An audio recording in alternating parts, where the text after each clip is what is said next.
স্বাগতম আবারও উদ্যোক্তা বুক সিরিজে। আজ পর্যন্ত আমরা দেখেছি অভ্যাস বদলালে জীবন বদলায় আর মানসিকতা বদলালে ভবিষ্যৎ বদলায়। আজকের পর্বে আমরা এমন একটি বই নিয়ে কথা বলবো যেটা 100 বছরেরও বেশি সময় ধরে মানুষকে সফলতার পথে বদলে দিয়েছে। আজকে আমরা কথা বলবো থিঙ্ক অ্যান্ড গ্রো রিচ বইটি নিয়ে। আপনি কি জানেন, ধনী হওয়া শুধু টাকার ব্যাপার না, এটা চিন্তার একটা লেভেল। আজ আমরা এমন একটি বই নিয়ে কথা বলবো যেটা লাখ লাখ মানুষের জীবন বদলে দিয়েছে।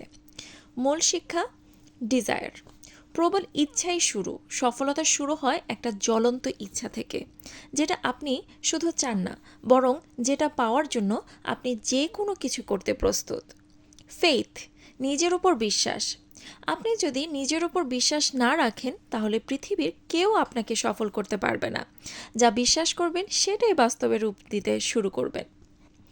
অটো সাজেশন, নিজের মাইন্ড প্রোগ্রাম করুন। প্রতিদিন নিজেকে বলুন, আমি পারবো, আমি সফল হব, কারণ আপনার সাবকনশিয়াস মাইন্ড আপনার কথাই বিশ্বাস করে। Specialised knowledge, focused knowledge. সব কিছু জানার দরকার নেই, আপনার লক্ষ্য অনুযায়ী সঠিক জ্ঞানটাই আপনাকে এগিয়ে নেবে। ইমাজিনেশন, আইডিয়াই টাকা আনে। বড় বড় ব্যবসা শুরু হয় একটা ছোট্ট আইডিয়া থেকে। আপনার মাথার আইডিয়াই হতে পারে আপনার ভবিষ্যৎ ইনকামের শুরু। অর্গানাইজড প্ল্যানিং, পরিকল্পনা ছাড়া কিছুই না। সফল মানুষরা শুধু স্বপ্ন দেখে না, তারা প্ল্যান করে, অ্যাকশন নেয়, আবার ব্যর্থ হলেও নতুনভাবে শুরু করে। পারসিস্টেন্স, হাল না ছাড়া। অধিকাংশ মানুষ সফল হওয়ার আগেই হাল ছেড়ে দেয়, কিন্তু যারা লেগে থাকে শেষ পর্যন্ত তারাই জেতে। আর নাম্বার 8 হচ্ছে মাস্টার মাইন্ড। সঠিক মানুষের সাথে চলুন। আপনার চারপাশের মানুষই আপনার ভবিষ্যৎ তৈরি করে।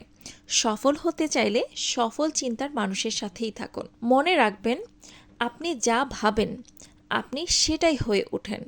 তাই আজ থেকে নিজের চিন্তাকে বদলান, কারণ আপনার চিন্তাই আপনার ভবিষ্যৎ তৈরি করছে।